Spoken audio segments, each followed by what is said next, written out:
Signature event that is taking place here. And this is the launch of the African Economic Outlook. My name is Daniel Makokera. I'll be the moderator for this afternoon. Now, just to give you house rules, how this is going to work, we will have speakers who will be here, and because I see we have a full house, and we want to make sure that this is as interactive as possible. So we want to make sure that you get to speak and we get to interact with those who are on the podium. So we'll have speakers and a guest speaker, and we'll have presentations that will take place here. But after that, please get ready with interactive ideas, whether they are questions, whether they are points you want to put forward. But I think let's try and be, because we are so many, let's try and be to the point, succinct, direct questions. If we want to direct questions to those, to a particular panelist that has said what you might be interested in. So let's not also have three questions in one breath. So I'll ask a question, and my second one is this, my third one is this. I'll be honest with you, I'll be so dictatorial and ask you to stop at the first question. So let's agree on that. There are some reports, copies of the report that are on the table. But right now, I think there are not many, but we do have also memory sticks, like the one on my pocket here, that will be distributed. Lots of space there, but you can download also from the website. So that's the way things are going to be. So without further ado, may I call the president of the African Development Bank Group to give us his remarks. Sir.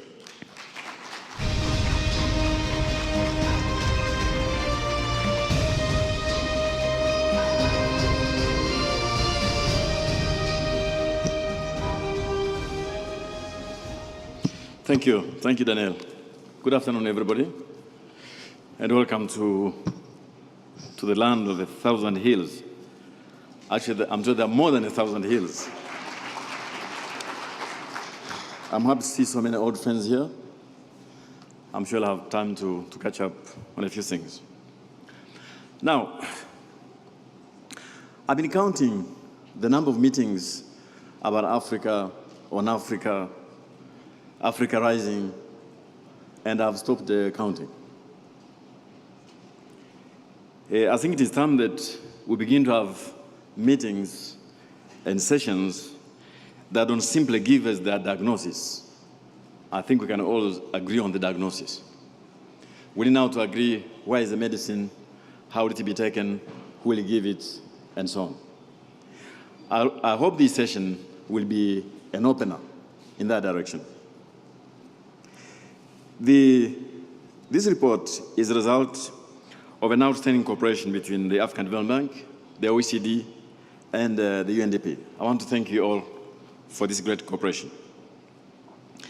I want to thank my good friend Pascal Ami. Pascal, welcome, for accepting to keynote this report. I cannot think of someone more than Pascal to do this report, especially focusing on the global value chains, a subject very close to his heart. Now, 3 points, and then I'd like to give way. Each time I've heard about Africa Rising, I've also heard 3 subtitles. Whose Africa is rising? In fact, there is a story now in Senegal that you don't eat economic growth. People are asking, economies are growing, and so what? I think we need to be careful. We need to begin to answer that particular question. Number 2, the story is, but we're 54 countries.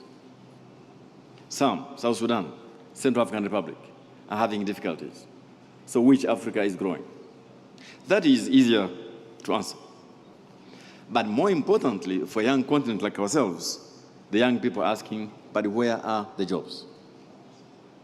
I think today, as you tackle the global value chains, you will be able to see where there are jobs. The reality of the numbers, which I'm sure you'd be discussing again, show some stark numbers. Economies are growing, but the bit of the economy is growing fastest is the service sectors. Industry, as a proportion of GDP, has declined. Agriculture, as a proportion of GDP, has declined everywhere. Now, that is not unusual in the process of economic transformation. But now we'll have to answer the question. You have got services increasing, industry declining, agriculture declining, but is there transformation? I hope this afternoon we can tackle that. Now, the nations all over have prospered by tapping into global trade and global capital. And Africa cannot be different. So I do hope that this afternoon we can delve into these issues. We have got a great panel, a great speaker. I once again to invite you to listen to them carefully, engage with them. So welcome again to Kigali, to the new meetings. I look forward to see as many of you as possible this week. Thank you so much.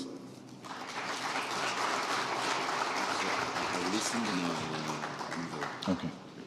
Thank you very much, Mr. President. And I'm happy we started with you because the way you do set the tone is succinct, to the point, and you sent the message home. The President made a comment about someone saying we don't eat growth. I mean, we get to hear a lot about that as these discussions continue. How transformational is that growth, and what are the indicators of, or at least the tools we can use to making sure that that growth expands. There's always this fight of access of markets by Africans on wanting to get to the countries of the North when they can't even at least trade with themselves, and I hope we will get to hear that. May you now allow me to call the panelists that will be coming here, that we will be interacting with this afternoon, and then once they are all here, we will have Mr. Pascal Lamine to give us his address. And may I start with you, Mr. Pascal Lamine? May you come up, please, sir. May we clap as they come up, please. To keep it gender balanced and being sensitive here, Ambassador Valentine Rugwabiza, Chief Executive, Rwanda Development Board.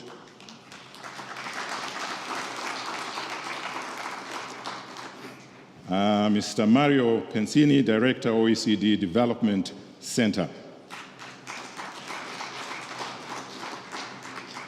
And Angela Lusigi, Policy Advisor, Macroeconomics, Regional Bureau for Africa, UNDP. And of course, last but not least, Professor Mutuli Ngube, the Chief Economist at the African Development Bank.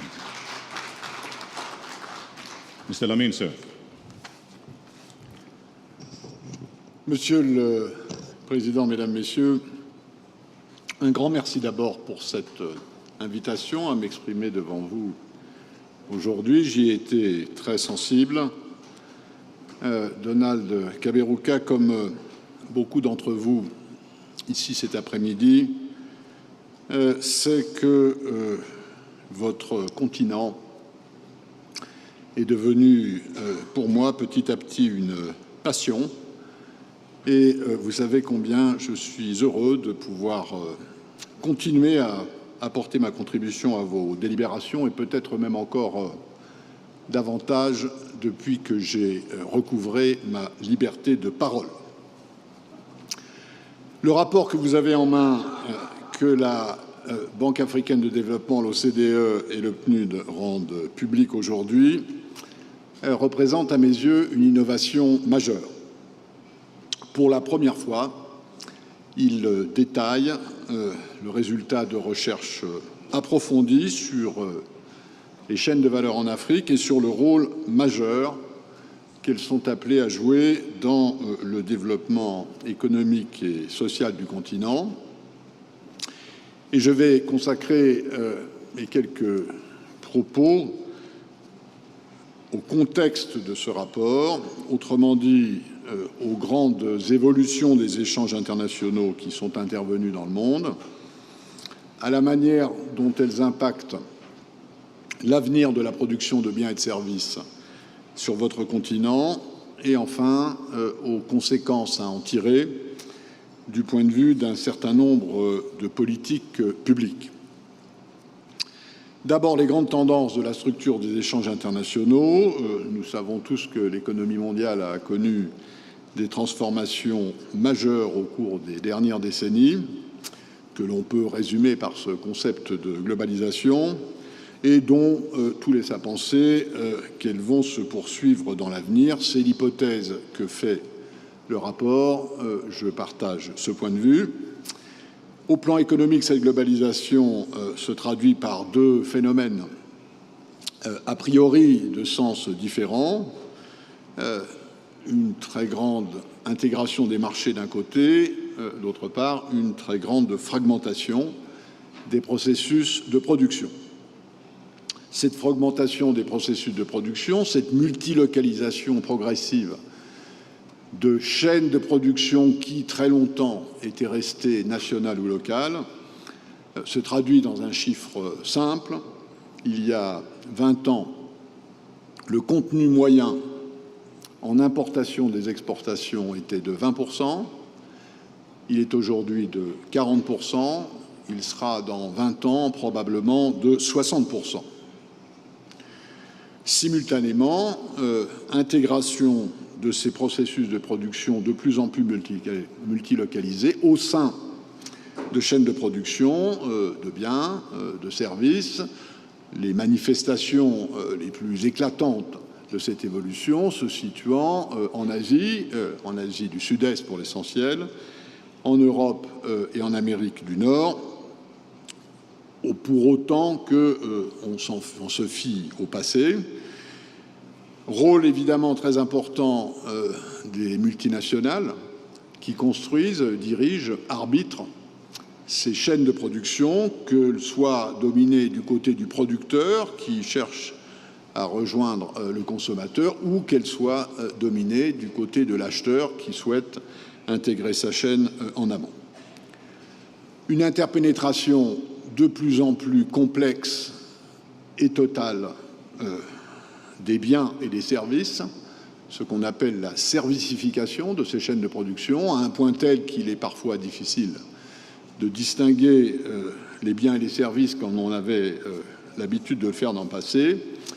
Et enfin, une spécialisation des économies, certaines au cours des derniers temps s'étant clairement orientées vers la production de ressources naturelles, que ce soit le Brésil, que ce soit l'Argentine, que ce soit la Russie, d'autres, en général dépourvues de ces ressources naturelles en quantité suffisante, s'orientant plutôt sur les ressources humaines. C'est le cas de la Chine, c'est le cas de l'Europe, c'est le cas de l'Inde. Et entre les deux, les États-Unis, le continent africain, des pays comme l'Indonésie ou comme l'Australie, qui peuvent, en général à juste titre, avoir pour ambition de combiner ces deux sources de croissance que sont la disposition de ressources naturelles et des ressources humaines abondantes. Enfin, pour terminer sur cette esquisse rapide de ces grandes évolutions, un changement important dans l'importance relative des obstacles aux échanges, ce qui a des conséquences, nous le verrons dans un instant, sur les questions d'ouverture commerciale. En très gros, depuis très très longtemps, depuis en gros que le premier roi de Crète a signé le premier traité de commerce avec le pharaon d'Égypte, l'ouverture des échanges, ça consistait à traiter, diminuer, éliminer des obstacles aux échanges dont l'objectif était de protéger le producteur de la concurrence étrangère. Ce monde-là est en train de se terminer et le monde des obstacles aux échanges de demain, et en grande partie déjà d'aujourd'hui, est un monde où l'essentiel des obstacles aux échanges résulte non pas tellement de mesures classiques, mais de mesures nouvelles, ce qu'on appelle les barrières non tarifaires. Le problème étant là, non plus d'éliminer ces barrières non tarifaires, personne ne va accepté de réduire un maximum de résidus de pesticides dans des fleurs coupées pour augmenter le volume des échanges. Ce sont des questions importantes qui ont à voir avec la préservation de la santé, par exemple. Donc ce sont des mesures destinées à protéger les consommateurs, et c'est la différence entre ces mesures qui fait aujourd'hui obstacle au commerce, ce qui entraîne un certain nombre de conséquences sur lesquelles je reviendrai. L'essentiel à ce stade étant de noter, comme le fait à juste titre le rapport, que la capacité à matcher ces normes et ces standards qui correspondent à des barrières non tarifaires est devenue maintenant probablement la clé d'entrée essentielle d'un producteur, d'un pays, dans ces chaînes de production. On songe souvent à d'autres facteurs qui sont à juste titre mis en valeur dans le rapport, mais les standards, les normes et la capacité de les matcher devient de plus en plus un facteur essentiel de compétitivité, donc de croissance, dans cet univers de chaînes de valeur globale.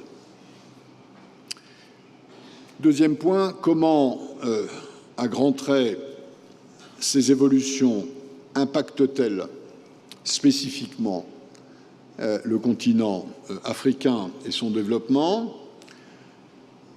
Cette extension, cette prolifération, cette augmentation de ces circuits internationaux de production de biens et de services renforce certains des avantages comparatifs africains. Comme je l'ai dit il y a un instant, votre continent possède l'atout de pouvoir jouer à la fois sur les ressources naturelles, celles du sol, et sur les ressources humaines. La prolifération, l'extension de ces chaînes de valeur, à bien des égards, est une bonne nouvelle pour votre développement. Le coût d'accès au marché global est plus faible dans des processus de production qui sont segmentés qu'il ne l'était par le passé, où le coût d'accès au marché global impliquait des structures capitalistiques très intégrées du type sidérurgie, automobile, pharmacie, chimie. À partir du moment où c'est sur un de ces secteurs, de ces chaînes de production, que l'on peut développer un avantage comparatif, le ticket d'entrée au marché global en est d'autant réduit. Ça réduit donc le coût en capital de l'accès à l'échange international, ce qui est une bonne nouvelle comme l'Afrique. C'est aussi une bonne nouvelle car elle peut permettre à votre continent, qui a montré sa capacité à sauter des étapes, notamment dans le développement des technologies de l'information. Il suffit de le voir dans le pays qui nous accueille aujourd'hui, le Rwanda, la capacité de surmonter ces étapes que des processus classiques d'industrialisation ou de processus de production de biens et des services exigeaient sont aujourd'hui beaucoup plus faciles dès lors que les technologies de l'information se répandent.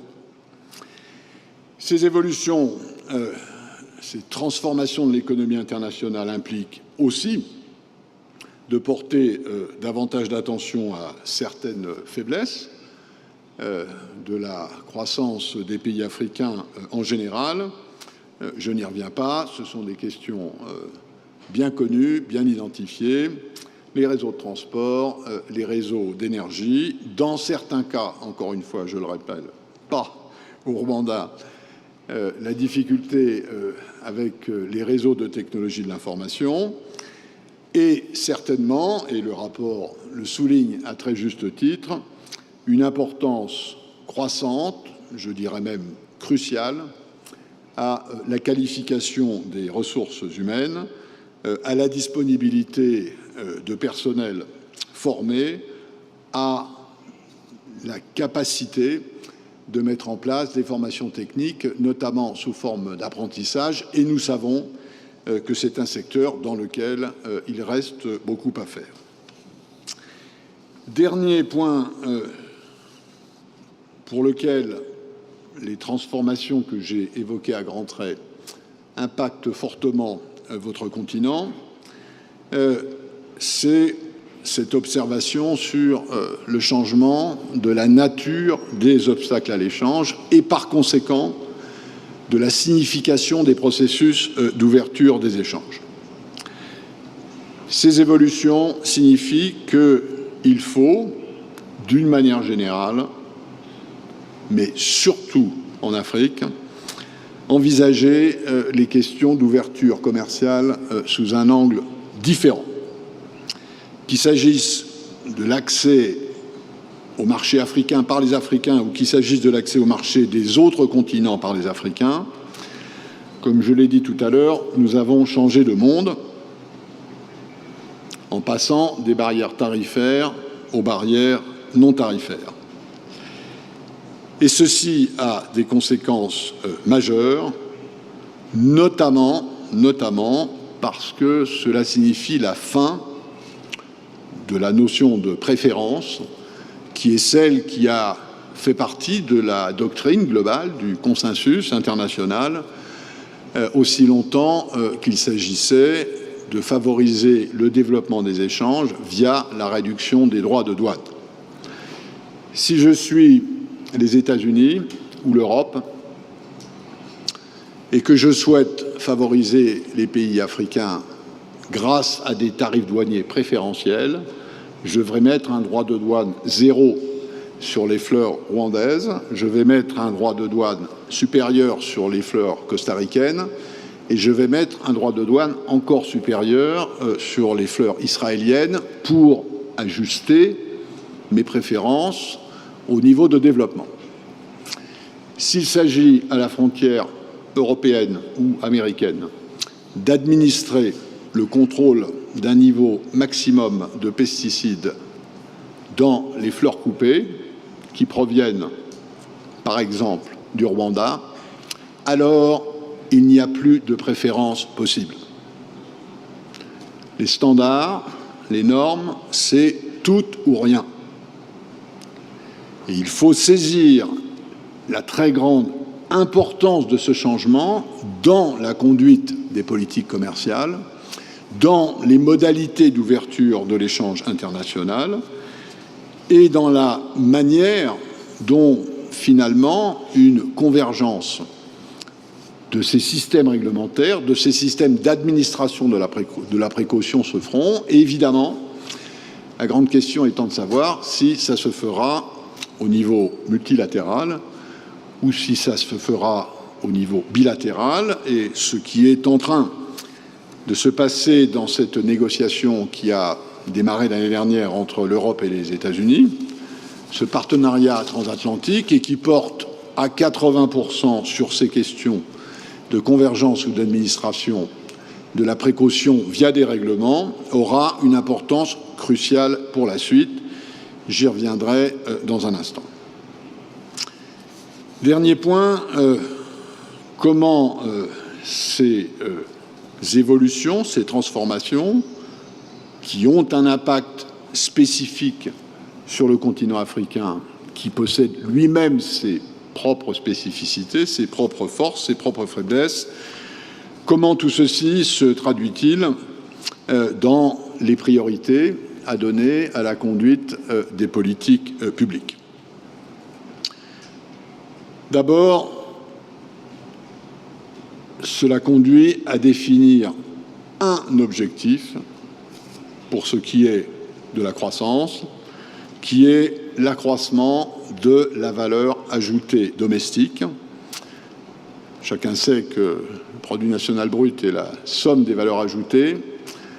Il devient essentiel, dans ces conditions, d'identifier là où un pays, une région, est le mieux à même d'ajouter de la valeur dans le circuit de l'échange international. Autrement dit, l'identification précise du meilleur positionnement d'un pays ou d'une région dans ces chaînes de valeur devient un objectif stratégique essentiel, à condition, bien sûr, qu'on soit capable de le mesurer, et le rapport insiste à juste titre sur les nouvelles méthodes de mesure de la valeur ajoutée dans l'échange international que j'avais eu l'occasion, avec l'équipe qui était la mienne, et je suis sûr que Valentine Guabiza s'en souviendra, quand nous avons lancé, du temps où j'étais directeur général de l'OMC,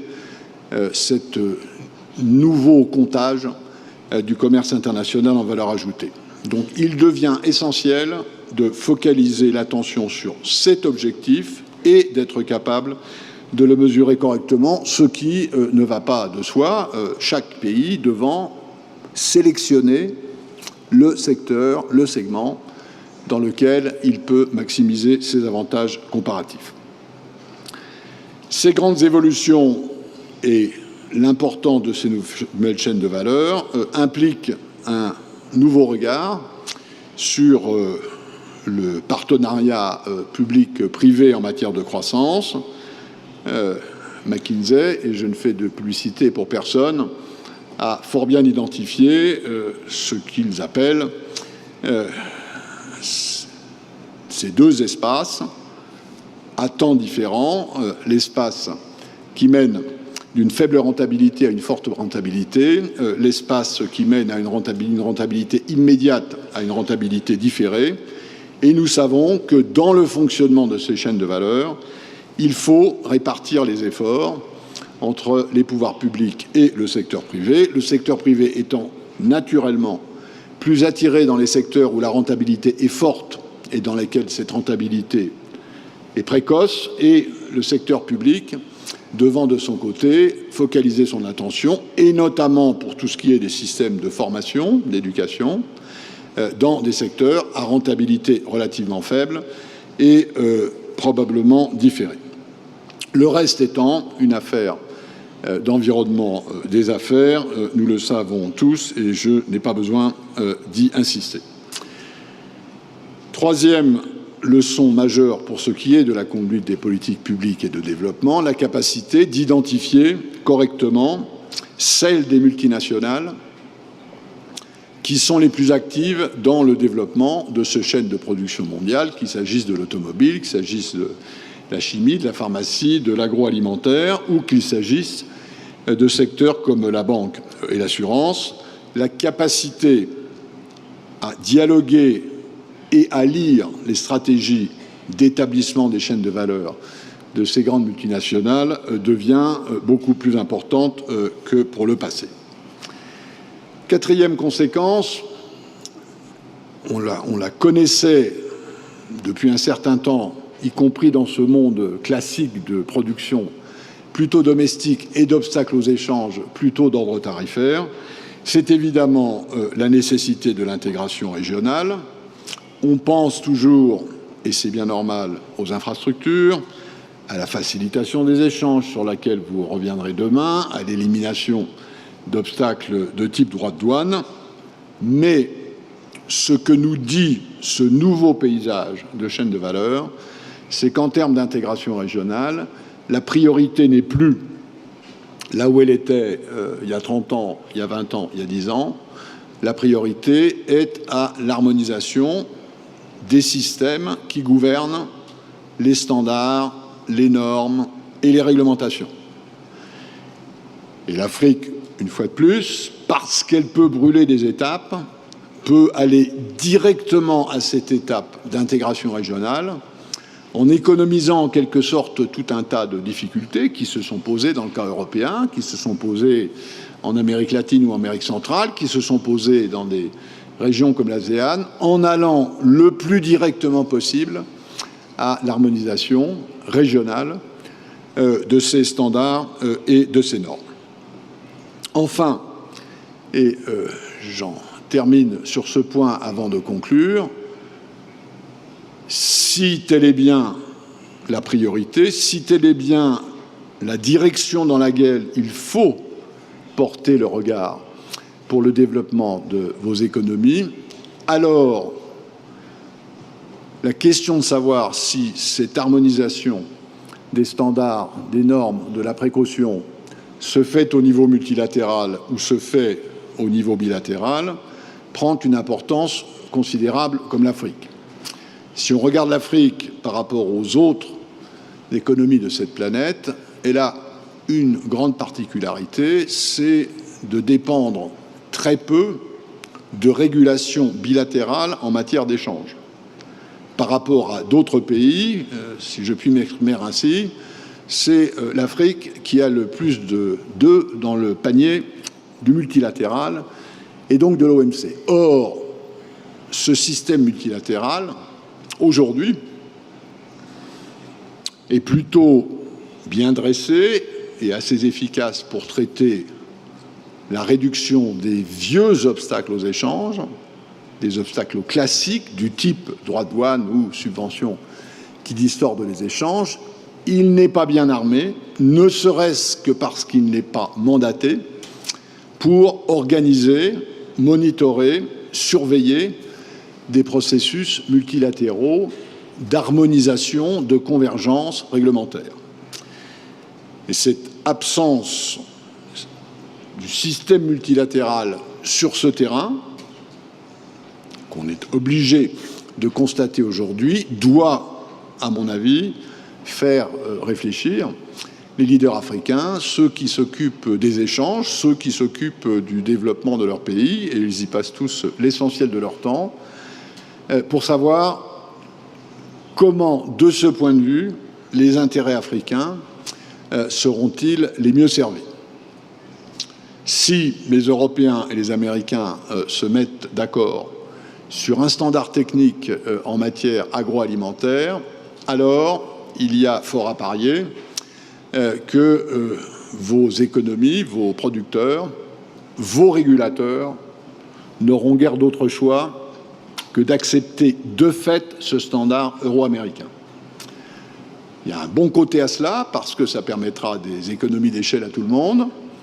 Il y a un moins bon côté qui est que être obligé d'appliquer un standard, qu'il soit public ou qu'il soit privé d'ailleurs, à la détermination duquel on n'a pas participé, peut être, à juste titre à mon avis, considéré comme n'étant pas de bonne politique. Cette question est ouverte pour les années à venir et elle est directement liée à ce nouveau phénomène d'expansion des chaînes de valeur auquel le rapport consacre ses développements cette année les plus originaux. Je terminerai ces quelques remarques en insistant sur un point. Le rapport qui vous est présenté aujourd'hui a un énorme avantage, c'est de vous projeter sur l'avenir. Trop souvent, c'est mon expérience, et je peux maintenant le dire librement, trop souvent, on a essayé, dans vos pays, de regarder ce qui avait été fait dans le passé par d'autres. C'est une méthode qui a sa valeur, on apprend toujours de l'expérience. Songez simplement que aucune des grandes évolutions que nous venons d'esquisser n'aurait été pensable ou prévisible il y a 30 ou 40 ans de cela. Le monde de 30 ou 40 ans de cela est un monde très, très ancien.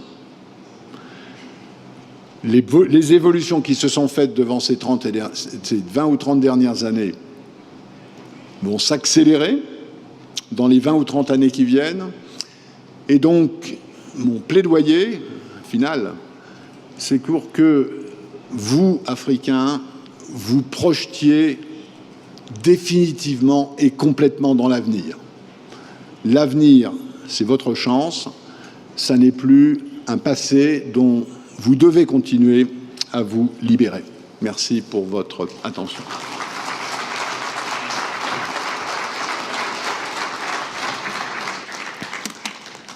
Mr. Lamine, thank you very much for that very concise delivery you've given. I think takeaways there were, it's no longer business as usual. We need to talk about adding value. Ladies and gentlemen, the president of the bank is leaving us, and he had just decided to stay for a while. But thank you very much, President, for staying for the few minutes that you decided. Let's add value. Barriers have been broken, and we need training. We also need to look at the PPPs that are mutually beneficial. regional integration for easing ways of doing business. Priorities have also changed, he says. Africa can leapfrog when it comes to regional integration and harmonization. And maybe Africans also, he says, should need to look at whether we should be doing business bilaterally or multilaterally. How will Africa's interests be best defended in the absence of this multilateral mechanism that he says prevails? And of course, he ends with a plea that says Africans should be foresighted. Professor Mtuli Ngube, sir.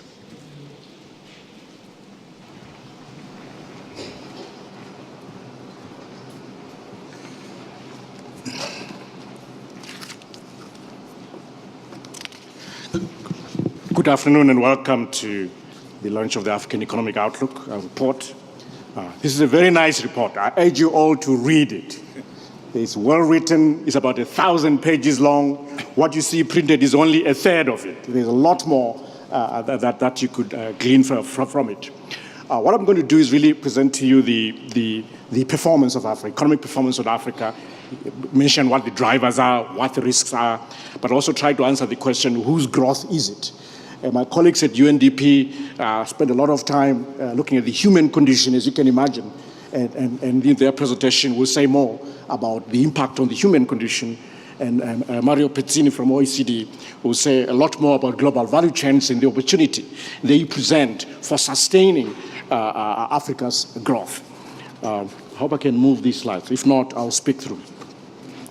Basically, a pre-crisis, economic crisis, we saw robust growth in Africa. We went through the turbulent crisis, deep crisis phase, and now here we are, almost post-crisis, but not quite post-crisis. I think it's mutating, frankly. So Africa's growth can really be tracked through those three distinct phases, and each year we have an idea as to what's been going on.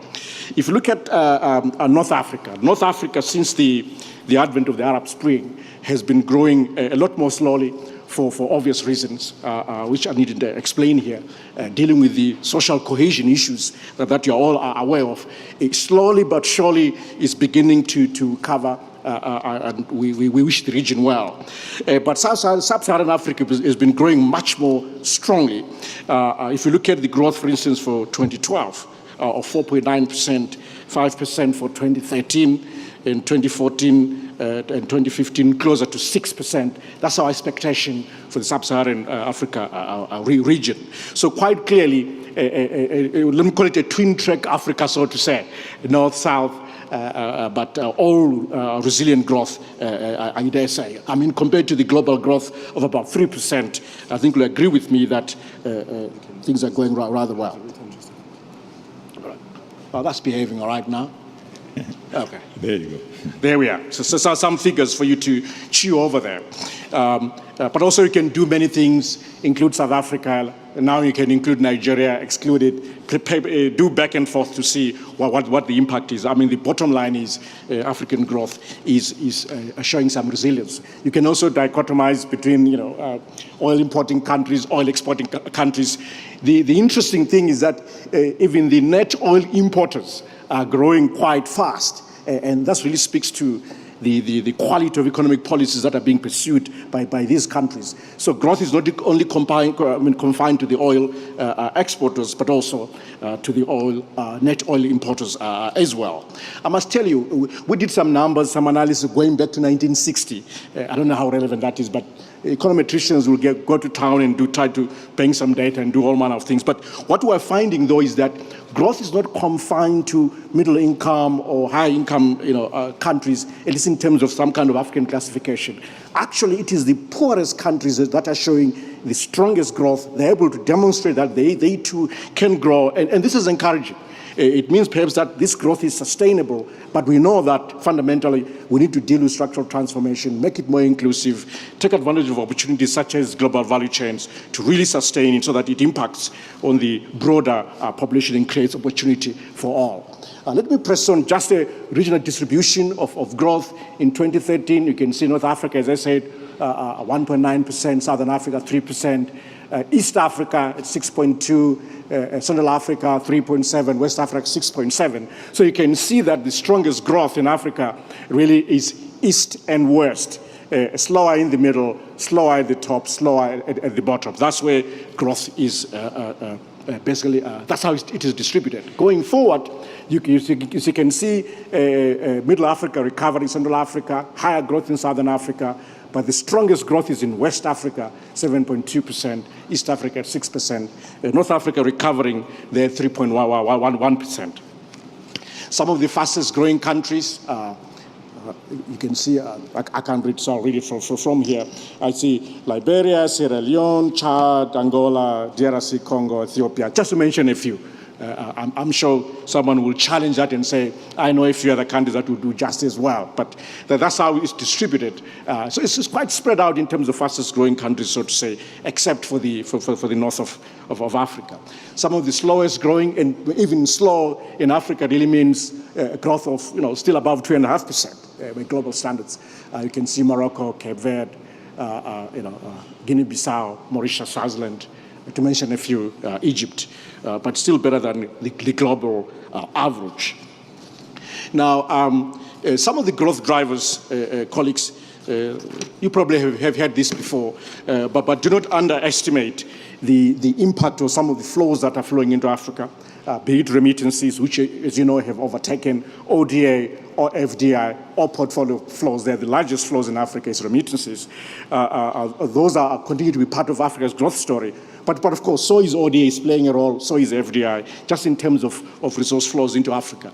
Again, do not underestimate the impact of domestic demand into Africa. It is driving a good part of Africa's growth. It's not just commodities, but sheer domestic demand or private consumption is part of the story. I'll say a little bit about the African middle class in a moment when I get to it. But also some of the issues we have to be aware of as we try to explain the growth story is the impact of the global economy on Africa, what is so-called the global spillovers. We've done a lot of work in the report looking at what will be the impact of Europe slowdown, US slowdown, China slowdown, BRICS slowdown in many different ways. So we have a fairly good idea. In a way, we've stress tested our focus against all what that could happen globally. And I dare say that we're seeing that the impact of Europe is about 0.24% drop in growth for every 1% drop. So that's probably the zone that's having the biggest impact on African growth in terms of slowdown, and all the other zones are not as strong. You can also go down the column for China only, look at how it is impacting on fragile states, investment companies, type countries rather, and then the factor-driven, the oil-driven countries as well. You can look at that. So we've done all the stress tests that we need to do. Just a few more things, ideas about issues around risks to this growth. I've talked about the global issues that we've taken into account. I'm afraid to say that in some of the African countries we're beginning to see macroeconomic imbalances begin to emerge.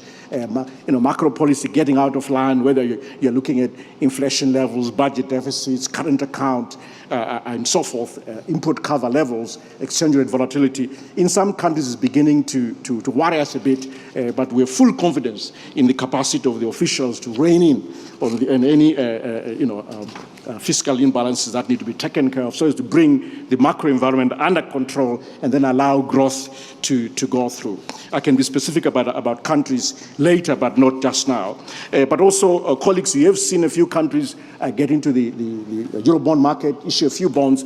Going forward, of course, we should worry about the impact of QE tapering on the ability to issue these bonds at nice yields. We've got some analysis in terms of the levels at which these issues have been done, and we should be wary that going forward it could get expensive for African countries to issue bonds in the international market. Now, there's one issue that I need to mention is the issue of GDP rebasing. Basically, the size of the African economy at the moment is about $1.52 trillion after the Nigeria's rebasing exercise. And where our preliminary numbers are showing that Africa's growth, actually, if all countries were to rebase, it could move up to about $2 trillion US dollars. That's what the numbers are telling us. And so far, only 10 countries in Africa are up to date with their GDP rating. Only 10. And the rest are not. There are some countries that last rebased, I tell you, I've got the list here without naming them. It's incredible. Rebased 20 years ago or something. They're so far behind. And the impact of this exercise of rebasing will be quite dramatic. That's why I think that 30% of GDP in Africa really needs to be, is not being measured properly. A lot is happening, and you see dramatic changes with the rebasing exercise. Let me move slightly faster. I just want to mention a few things about whose growth is this? Is the growth inclusive? What are the inclusive growth issues? Africa's poverty level is currently about 48% in terms of just head count of those living, at $1.25 a day and below. So 48%, that's what it is.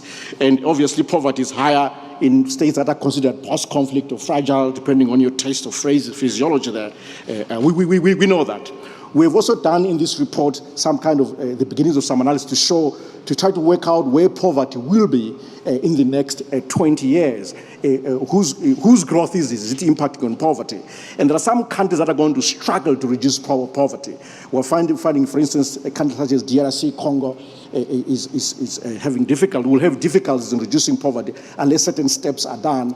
At the other extreme, Ethiopia, for instance, because again of the policies that are being followed, we will find it easier to reduce poverty.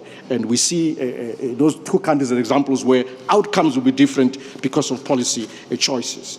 Again, if I can carry on in terms of whose growth this is, if you do what you call growth incidence, trying to work out where growth is falling when it takes place, it's quite varied. It's not that all the growth in Africa is not inclusive for all countries. For some countries, it is inclusive. For example, we are finding that in Ethiopia, in Burkina Faso, in Lesotho, even in Tunisia, relatively speaking, Gambia, Guinea, growth is slightly more pro-poor, slightly more inclusive.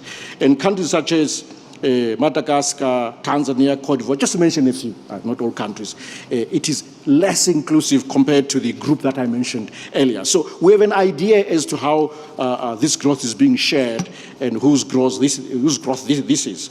We've done also quite a lot of work in trying to understand the African middle class. The idea here is not to tell a big story about the middle class, but it's just try to find out how do people move from extreme poverty to that middle of the pyramid and stay there. And they don't fall back because of a tragedy in the family and so forth. And then they regress back to poverty. What drives it is education, sometimes is governance, it is access to credit so that they can start businesses. It's also urbanization. It drives a lot of what you see in Africa in terms of the growth of middle class. In terms of opportunities, I know my colleague Mario Apesini will spend a bit of time on global value chains, because this is an opportunity that will allow African countries to sustain the growth through trade, regionally initially, and then globally. But Africa is already there in terms of global value chains, but it's really moving to that higher level of productivity. That is the challenge. And the initial work shows that Southern Africa is the most globally integrated so far, and other regions need to catch up. I mean, in areas such as finance, manufacturing, electric machinery, the transport equipment, and it's least integrated when it comes to agriculture and textiles. So there you are. This is Africa's growth. This is its performance. Here are the risks. And I now hand over to my colleagues. Thank you.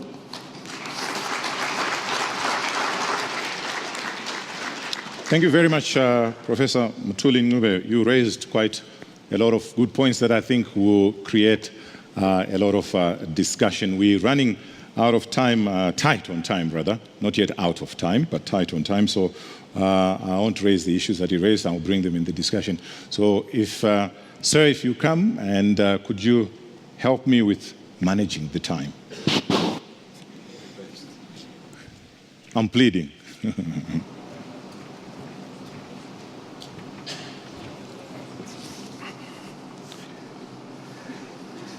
Distinguished friends, real pleasure to be with you. Despite the short time, I have to start far. It is 13 years that we are working together to produce this report. And as you can imagine, we have produced an history, but also some stories. And I think that to introduce this subject, it's better to go back 3 years when we devoted the African Economic Outlook to youth employment. We noticed at that time that almost 200 million people aged between 15 and 20 years old make Africa as the youngest continent, or if you prefer, the youngest population in the world. We said this was an extraordinary opportunity, but it could become a threat in case in which young people, having left in certain cases extreme poverty, therefore with expectation, the number of children reduced in families, and therefore becoming the children the expectation for the overall family, coming in the labor market and not finding decent jobs, but in the informal economy. This could have created social cohesion issues. Therefore, 2 years ago, we asked ourselves, what is the comparative advantage for Africa? There are many. But if we have to summarize, where to look for jobs? And as it was said before, we saw in Southeast Asia that today has rate of growth of 5.4 this year, whilst Africa 4.8, better than Latin America, that is below 3%, but anyhow not at the rhythm of Southeast Asia. Southeast Asia was capable to use low wages labor force, but also with certain qualification. Africa comparative advantage may be labor force, but it's also natural resources, we said last year. Now, natural resources can be a passport for development under the condition that we are capable to overcome dependence. Many countries that develop thanks to natural resources, whose production increased over time, but what decreased was the dependence from natural resources. And therefore we said, how can we avoid the Dutch disease phenomena that was not born in Africa, as you can hear from the name, and is experimented in many other countries? Well, here comes the issue of this year, and we said we have to address global value chain, because they may represent an opportunity for further diversification. And what is all the story? It was already said by Pascal Lamy. We are confronting a strange phenomena, a kind of trade integration and productive disintegration. Now, in this world, whilst some years ago, 100 years ago, you need a very large roof to produce under this roof all the different pieces that compose a car. Nowadays, you can split the car in 10,000 pieces and produce them in different places, each one specialized in one of the phases of production. These phenomena allow to reduce the barriers to entry in business. You need a smaller capital, and therefore you can start, even if you are a small economy where the internal demand is not that big. Therefore, what is at present the level of this intermediate goods exchange? In other terms, the possibility to specialize just in one product. Well, it's impressive. Most trade is now in intermediate goods, not in final goods. 60% of trade is in this type of product. So there is a possibility to enter without the necessary critical mass of the past. And does it help to develop? Yes, we see that the more an economy is integrated in global value chain, maybe you cannot see in detail that graph, but the more an economy is integrated in global value chain, the higher is the productivity. Why? Because working and specializing in a sector, but be complementary to other activity, you learn. You sediment competencies over time. You know how to produce manufacturing, how to specialize. You know the condition of a market, the services you need, and the supplier that you may afford. But if this is the case, therefore, how much Africa at present is taking advantage of this global value chain? We have seen that the non-OECD economy have been growing in the production of intermediary goods. 20 years ago, 80% of this production was done in developed countries. Today, only 60%. The rest is done in developing economy that reach, as a whole, 40% of the production of intermediary goods. But where is Africa in this picture? Well, Africa was capable to increase its production and its participation in the share of the production of intermediary goods. 20 years ago, was producing only 1.4% of the overall production of intermediary goods. Today, has almost doubled, but we remain to percentages that are very low. 2.2% of the overall production of intermediary goods shows that there is more road to make. And where this production is concentrated, mainly in the southern part of Africa, that is, in a certain sense, the hub at present for global value chain production. North Africa is second in terms of value, but sources much less than other regions from other African countries of its export. So, if this is the picture, there is a lot of opportunity, but effort to make. And the efforts can go in different directions, because every individual global value chain is different. And also the role that one can play within global value chain is different. Global value chain is not a train that is passing and you have to decide which one you will catch. Global value chain is something that you have to build in order to make the train stop. And here comes the different strategies that need to be put in place. Sometimes, as in the production of cocoa, is the producer that have a lot to say. And in this case, what is paying is to add value added, diversify, innovate the product, add other aspects, for example, the packaging. In other cases, are the wholesalers that are controlling the market, kind of monopsony position. And then, very important, to reduce the chain, at least in distribution, and reach the final market. In Africa, Blue Skies is just an example of who was capable to produce and quickly sell. Why is this crucial, what I'm saying? Because in many cases, we are talking about trade, but things about logistics. It is fundamental in Africa, a continent that is not only, but largely producing commodities, where the price of transport counts a lot, as the value added per kilo is low. It's a country producing fresh goods that you have to deliver fast. It's a continent that is close to the biggest market in the world, but again, this market is asking for just-in-time delivery. Therefore, there are many things to be done. But there are barely two extreme scenarios. The first scenario is to take advantage of what is happening in other emerging countries. Develop growth, produced wealth, but now this wealth was not completely distributed, inequalities grew, and now in China we see growing social conflict and wages. And now there is the research to subcontract elsewhere part of the production, because elsewhere you can find lower wages.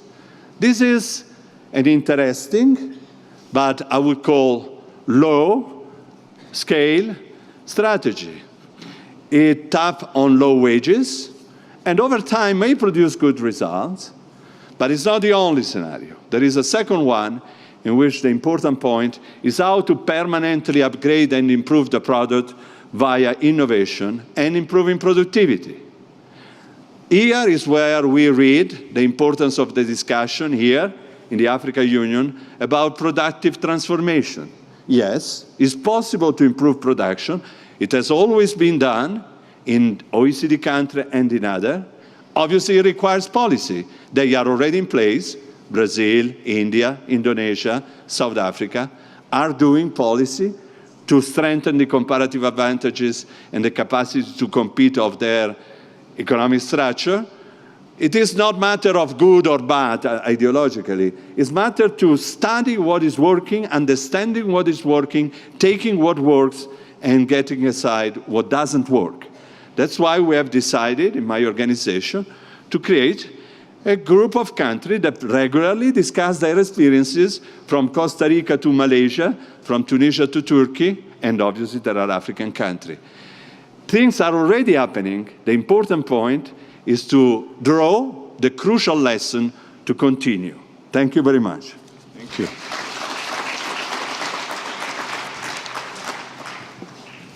May I now call upon Angela from UNDP, please. Inflation has eaten a little bit in your presentation. Good afternoon, ladies and gentlemen.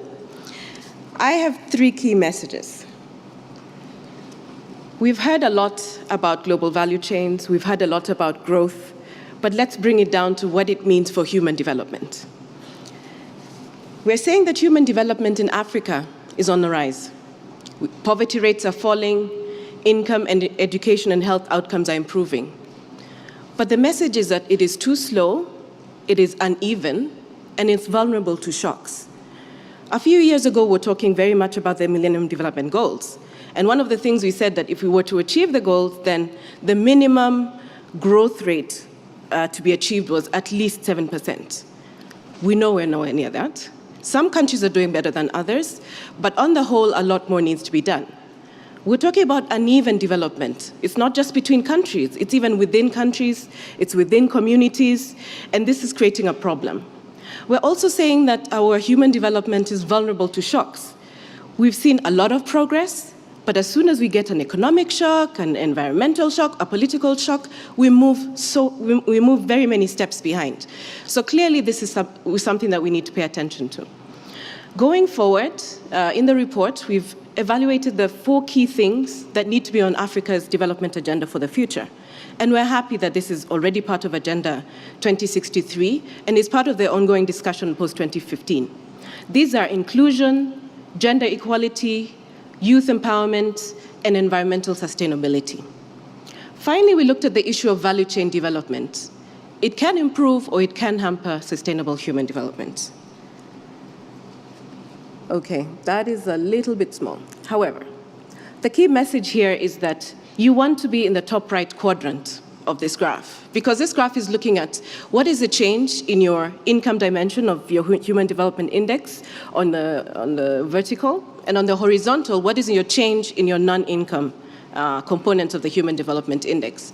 So there are some countries that are doing both. They're growing both in the non-income components and as well as their income components. And there are some countries that, although they're improving, getting higher incomes, they're not able to attain their social objectives. This is health or education outcomes.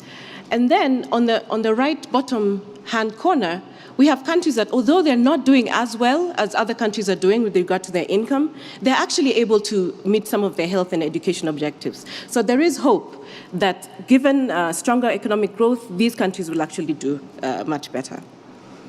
Why are we talking about exclusion? Because we're saying that unequal access to education and barriers to the labor market are excluding young people. So they're not able to participate in the growth that is actually taking place. They're not able to get those jobs in the productive sectors. So they're not able to pull themselves out of poverty. We're also saying that a lot has been done with regard to gender equality. We've had a lot of progress. It's very good that 1 in 5 parliamentarians in Africa is a woman, and we're actually in a country which is doing much better than that. But we also know that there are other countries that are not doing as well. But the most important thing is that although we're making gains in certain indicators, we have not yet translated this into the sharp reversal of the long-standing inequalities between women and men in access to resources and control over these resources. So that's why we think that it's paramount to address this issue. And then also the issue of environmental sustainability. Most of our economies are based on natural resources, whether we're talking about natural resource extraction, whether we're talking about energy, agriculture, fishing. This is key for the future of our continent. So whenever we're looking at our strategies going forward, we really need to choose and prioritize development strategies that will also take into account environmental challenges. And then also the last point about energy access, I think has already been covered a lot in the discussion about infrastructure. Now, how can value chains improve human development? One of the key things that we find is that by integrating into value chains, poor and marginalized communities are able to get access to technology and innovation. And this is very helpful in strengthening their bargaining positions so that they're able to gain more from integration in value chains. We also focus very much on agricultural value chains because we believe that these contribute to social transformation and community resilience. Why is this? Well, because if you are integrated in value chains in diversified agricultural commodities, then you're able to reduce your vulnerability. If one commodity goes south, at least you have expectations for benefiting from other commodities. You're also able to raise your agricultural productivity and multiply livelihood opportunities. And then a final point in this area is that we don't often think about value chains in the context of post-conflict environments. And we think that the jobs that you can create through value chains can help to promote access to productive activities and promote social cohesion, especially in countries that are recovering from recent and long-standing conflict. And we have examples of how that has helped. On the other hand, we believe that global value chains can also harm human development. This is because as small producers and poor and women producers participate in value chains, then they expose themselves to higher levels of risk. As was mentioned by my colleague, there's multinational corporations are now solidifying and concentrating a lot of the power when it comes to supply-driven value chains, which means that poor, marginalized farmers do not have as much control in the bargaining and being able to control prices, and this will be detrimental to their participation in the value chains. And this also comes very much because of the issue of power and control over resources. So what we're saying is that the manner in which integration in value chains is carried out and the capacities of the various actors can either help to create wealth and improve livelihoods, or it can lead to deprivation and exclusion. So there are roles for the government and the private sector and cooperatives to maximize the benefits and reduce the risks related to value chains. So finally, how do we maximize the benefits of global value chains for the poor? The first area is about economic and social infrastructure. We talk a lot about roads, bridges, ports, but we don't talk enough about the social infrastructure that goes along with building the skills that are required for people to effectively participate in global value chains. The good news is that we are already focusing on health and education, and right now we need to look at how we can deepen the social safety nets that will allow poor and marginalized groups to engage in global value chains. We're also talking about how private sector actors can promote collective action. There's an issue about power and control over resources, so there's definitely room for poor and small-scale producers and suppliers to have collective action in order to improve their capacity to engage. And then finally, let me talk about building the resilience and streamlining regional trade to increase the benefits of value chains. Why are we talking about building resilience? As you integrate in global value chains, you get involved in a lot of risky situations, there are changing circumstances, and you become vulnerable to a lot of changes in the export markets. But by developing stronger financial markets, improving access to financial services, then smaller suppliers are able to take these hits. They're able to absorb the impact of these changes in the circumstances and be able to continue participating in the global value chains. This is what we talk about when we say export resilience. And then finally, streamlining regional trade procedures. We know a lot about regional integration. We've been talking a lot about regional integration, but there are also the issue about non-trade barriers. There are issues that have been talked about long delays in the borders, the issues we have about being able to cross borders within Africa. So these are some of the issues that we really need to take into account if we want to have the maximum benefit from global value chains. Thank you.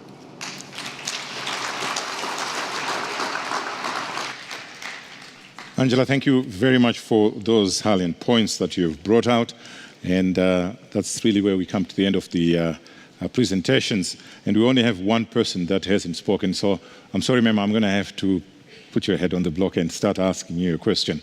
What I must say is we don't have much time. So I'll just ask this question to Madam Rugwiza, and then I'll come to the floor. So if you have any issues you need to raise that you have heard from here, please, let's get ready.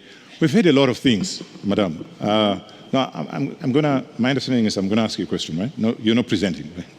No, okay, just checking, just checking. We've heard a lot of things, a lot of comments. Mr. Lamin says Africans must be foresighted. Angela says, oh, you're forgetting the most important thing here. It's the human beings. We've got to look at health. We've got to look at education. I agree with him. Professor Nube says, well, you know, some countries are doing it, some poor countries are doing it, and I wanted to argue with him and say, well, you know, if you start at ground zero, anything upwards is progress. we could look at that. And Mr. Bettini also says that something is happening. Do you agree with all you have heard today? They are all right. And this is not a diplomatic statement. Okay, we can all go home. Non, Daniel, merci. Prenant la parole comme gouvernement officiel du gouvernement, je voudrais vraiment tous vous souhaiter une très chaleureuse bienvenue. Très chaleureuse bienvenue à Kigali.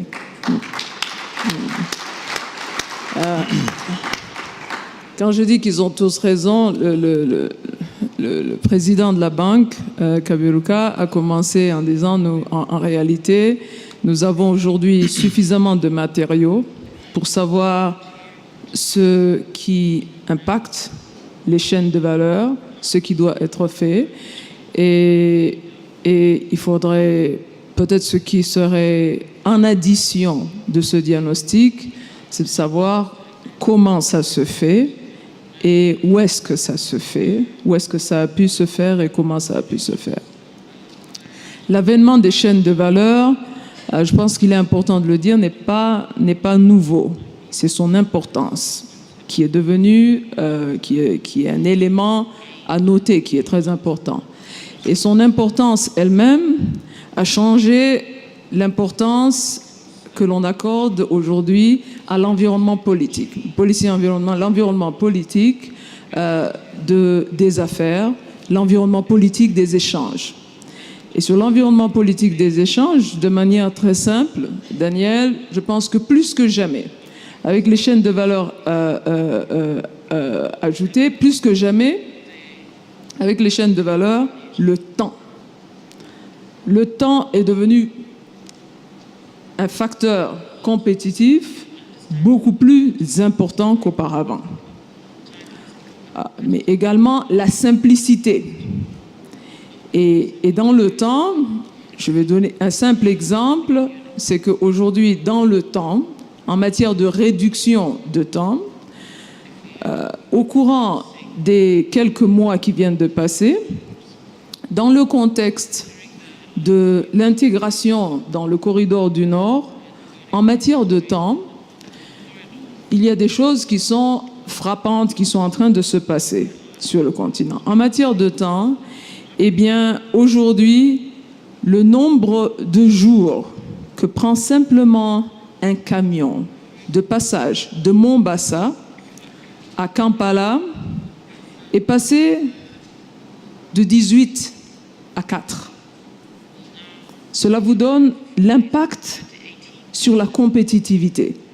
L'impact dont on parle, si aujourd'hui on sait que les imports participent à 40% des exports, donc l'impact sur la compétitivité des entreprises qui vont exporter à partir de Kampala.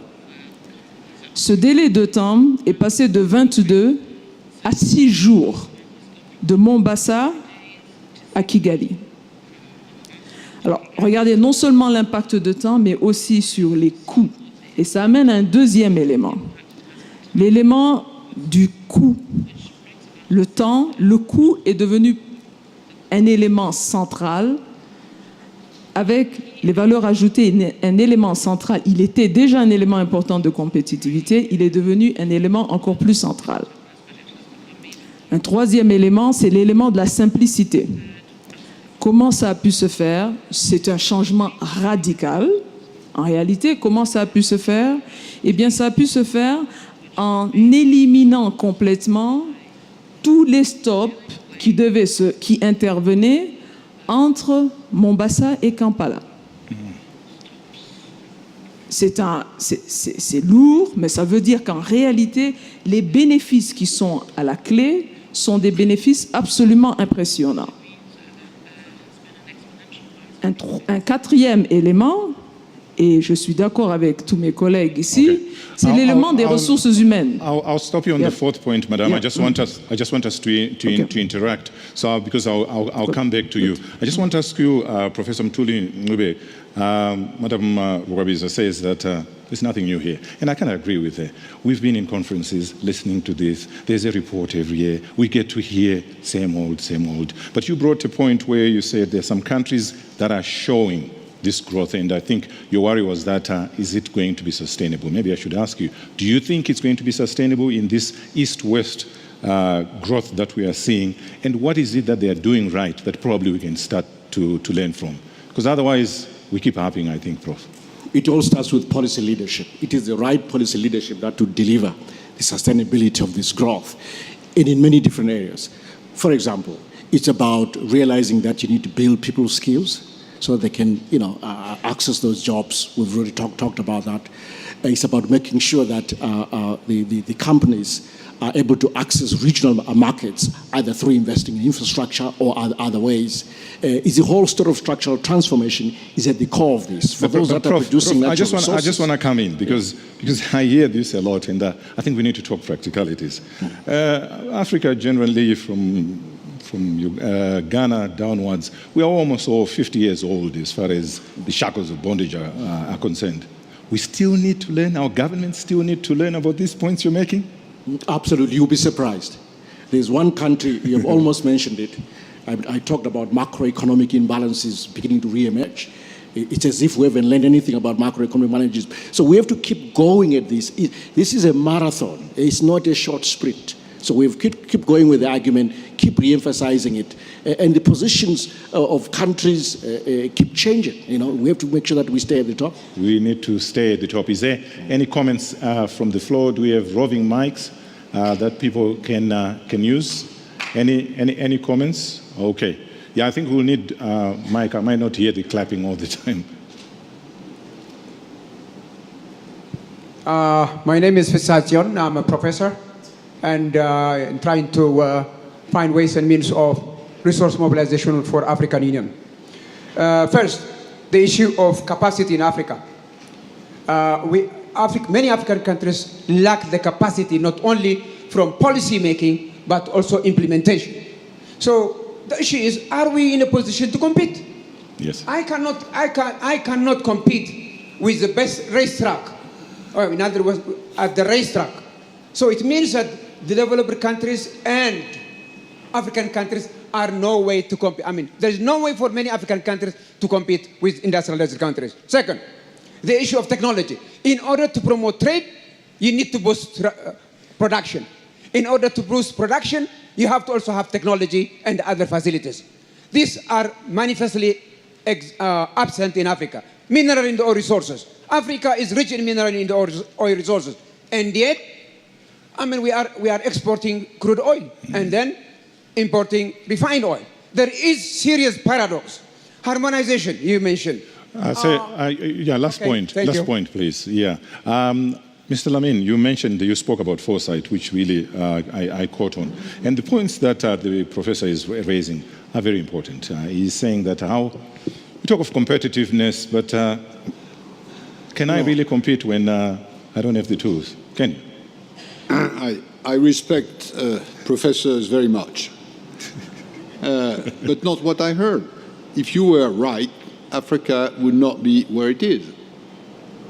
You disagree with the professor? These elements are there, but in many cases, countries, governments, business, the people are coping with that in a way that adds value and that creates growth and that triggers entrepreneurship. We all know these problems are there, but little by little, they are being solved. So there's nothing like, in my view, and that the experience for the last, let's say, 15 years, and I spent quite a bit of time in this continent, there's nothing like a sort of fate which would weigh on African shoulders. On the contrary, I think what we've seen during the 5 to 10 years is precisely the formidable capacity to overcome a number of these obstacles. Angela, you agree because your delivery sounded like you agreed with the professor. No, actually, I don't agree with one small point. Because I don't think when you have a blanket statement like that, then you ignore a lot of the positive things that are already happening on the continent. We have a growing number of youthful entrepreneurs who are breaking the barriers and using whatever is available to them to really come to the stage where they need to come to government and say, help us remove the barriers so that we can grow and go beyond what we're doing. Also, within countries, there are pockets. We have, as much as we're saying that agriculture is not productive, there are some commodities within countries where they are using advanced technology, they're able to export, they're able to participate in these global value chains. So I don't think it's a blanket statement. I think we should be looking at how can we learn from these experiences, how can we help them to remove the barriers so that they grow bigger, and how can we even promote South-South cooperation so that we can bring countries together, we can learn from these experiences, and we can really have locally adapted technology. Thank you very much. Sounds like, Prof, you didn't have much support here, but I do support you. I think we can't continue talking about the same thing over and over again. But, sir. Good afternoon. Gregory Cronston, FBN Capital. Just a question on regional integration. Everyone's talking about it. It's a big subject, we all know. But how far should it go? Customs union, monetary union? And is there some model out there? And please don't say the EU. Thank you. Mr. Pezzini, I think you raised the issue of integration, if I'm not mistaken. How far do you go with this thing? We continue to integrate? In the round table, better you asking. But I think you raised it. That's why I'm coming to you. Yeah, everybody is raising. I don't know why you have this allergy for the European Union. Anyhow, it's a lot of things, regional integration. It's obviously trade and barriers. It's also implementation of policies. How many meetings took place in the experience of regional integration where public officials exchanged to each other what they were doing? How do you do HCCT, a cash conditional transfer, in practical terms? It's true, I totally agree with you. When you look at the theory of governance, it's just wishful thinking. The real place where you apply the policies, the way in which you do it, is crucial. And you cannot learn from a textbook. There's an additional reason why you need regional integration, or at least policy dialogue, places in which people share their experiences. Sometimes we are unconscious of the fact that we have done it. I think the point is not we don't need a regional integration, it's just how far do you go? Otherwise, you continue mutating. I want to stress the qualitative aspect of regional integration and not just the aspects that are related to trade barriers and so on. Let me add another factor here that everybody has stressed as well, the importance of logistics and transports. That's needed, that's absolutely indispensable, it needs to be done by regional integration. A plan of infrastructure that goes in this direction is absolutely indispensable. Thank you very much. Because, just let me add one point. Let's measure how much transport affects the final cost in respect of trade barrier. They still are very high. Thank you very much. Is there, I see a lot of male hands up. Could we have ladies too? List I'm accused of not being gender sensitive. Okay, are there ladies? If they are not, they aren't, I'm going to go with the gentleman. Yes, sir. Hi, my name is Shegun, I'm Nigerian. I wanted to talk about, I see a lot of talk about growth and focus on the economic outlook. But what are we doing about the things that we need to do to contain things that could cause regression in economic outlook? Things like the breakout of the Ebola virus in Mali, for example. No matter how much economic growth you have, once that type of stuff hits your country, then everything goes to regression. So what's been done about that? And I haven't heard anything being said about that.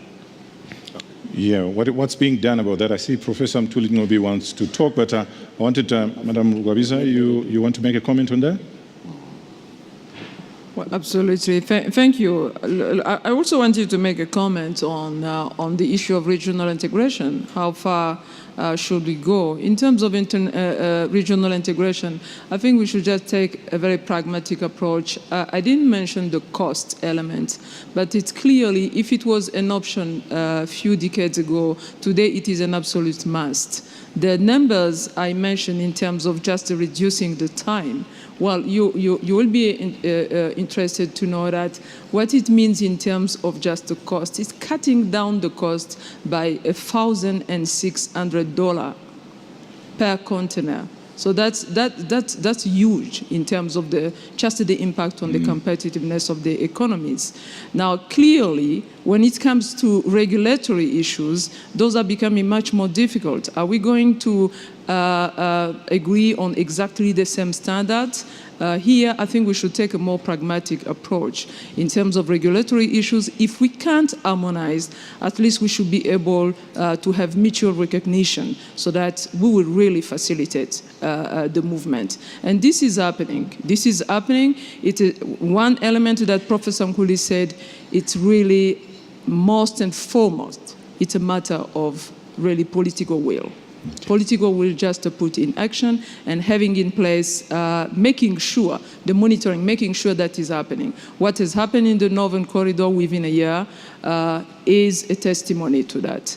Now, in terms of what should we do, I don't think that we can afford to compartmentalize policies. Economic growth is important, but it is serving in a context. We are not saying here that you should focus exclusively and solely on economic growth. Economic growth will happen only if you have a population that is in good health. And that was pretty clear, at least when it comes to Rwanda, it was clear that is an element we focused on by providing the universal health coverage, and a number of other countries are taking this approach. So I don't think we can it's not an either or. It needs to be done in an integrated manner. Otherwise, all what we are saying about economic growth won't be sustainable. Thank you. Okay, Prof. You mentioned the important point about that we're silent on things like Ebola and so forth. To tell you the truth, the biggest driver of economic regression is not things like Ebola and so forth. It's just temporary. It's actually the outbreak of conflict. Conflict is the biggest driver of growth regression in Africa. When a country goes into full-scale conflict, it typically takes at least 15 years to recover. We've done a lot of work on this. As Kabaruka said, we have no shortage of analysis. We've learned a lot of that. It's pretty devastating. And we understand that what drives a lot of this conflict, in fact, we are launching a report tomorrow, which President Begg is going to help lead in Obasanjo, on dealing with post-conflict Africa and make sure that we can create more peace. It's quite clear that social exclusion is at the core of conflict in Africa. These regional disparities within the same country, people feeling excluded, the capture of power by the elite and the benefits thereof, all those, and not sharing the natural resource revenues fairly, that will drive conflict. So conflict is the biggest threat to economic growth in Africa, in our view. As a matter of fact, if I may just follow up on that, Professor, is it not that the bank was actually about to disburse some money when the conflict in South Sudan happened and the money was withheld? And again, I mean, things that could probably have helped the situation there, from what I understood anyway. Absolutely. Yes. We're always surprised by how quickly it happens, That's true. Sir, I'll come to you. I've seen a lady here, but I don't know, is there a mic here? If you could put point across, maybe the panelists you're directing to, short, succinct, to the point. Yes, thank you very much. My name is Amata Diabate. I'm from Mali. And by the way, there was no Ebola outbreak in Mali. It was in Guinea. Thank you very much. But I wanted to address a question to Professor Nkube, who talks about the issue of upgrading poor people to a decent livelihood level and then not see them fall back into poverty. This is an issue. Many countries work hard toward alleviating poverty, having lower percentage of people trying to meet the MDG goals of poverty alleviation, but then given some external shocks some of those people fall back. So it's really about sustaining that graduation. What do you think, what exactly can countries do to assure that? Because we know Dr. Rugabiza said about the political will. And we know that in Africa, we don't have that political will everywhere. And we can ensure that we have it. One of the issues about the Sustainable Development Goals is about the governance issue. Madam, I think we got the point there.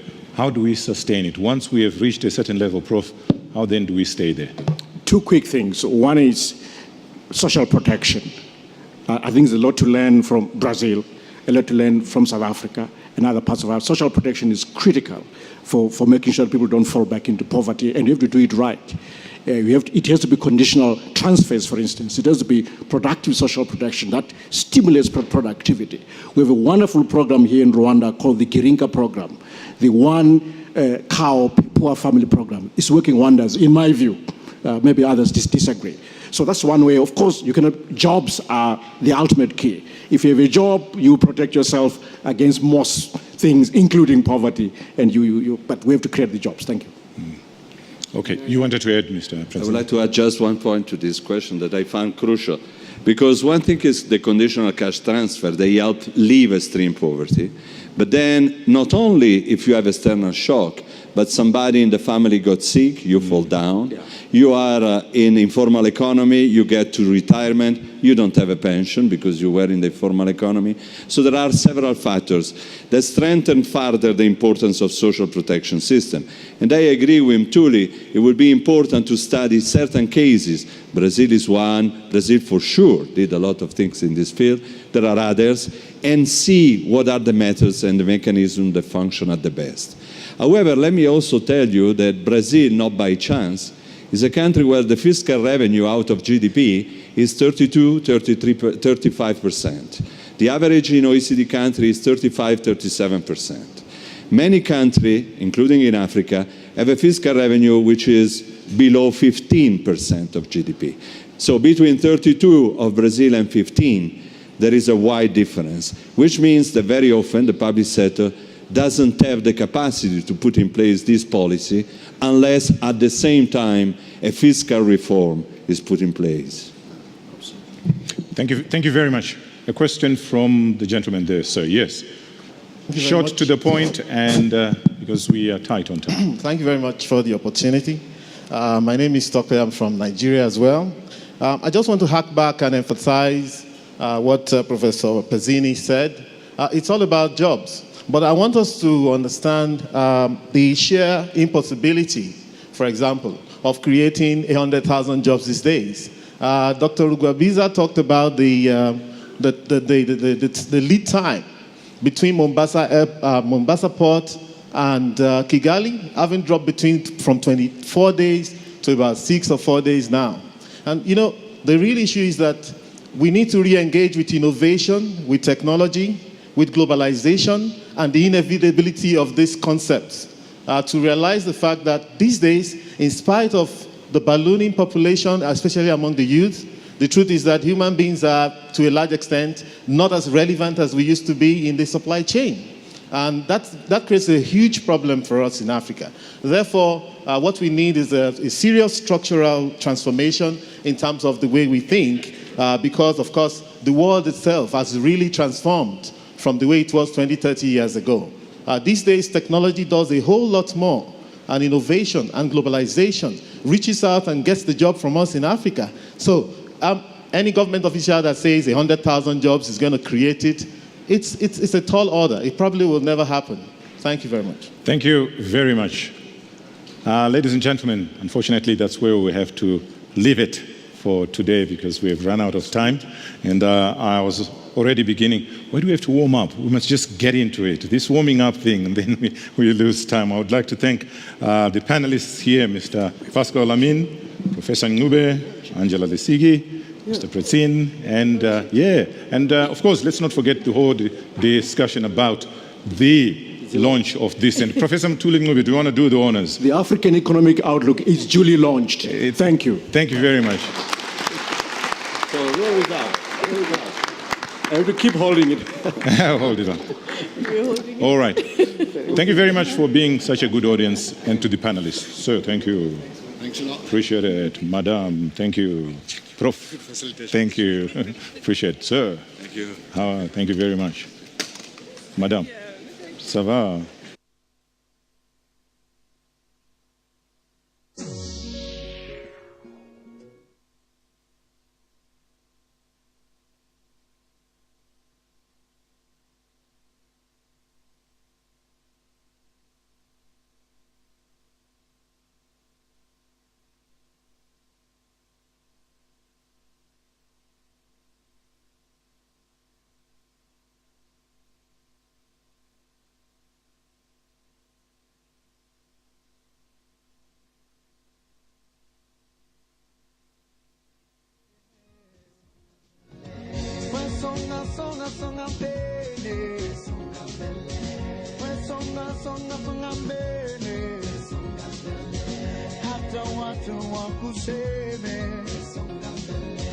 Hata watu wakuseme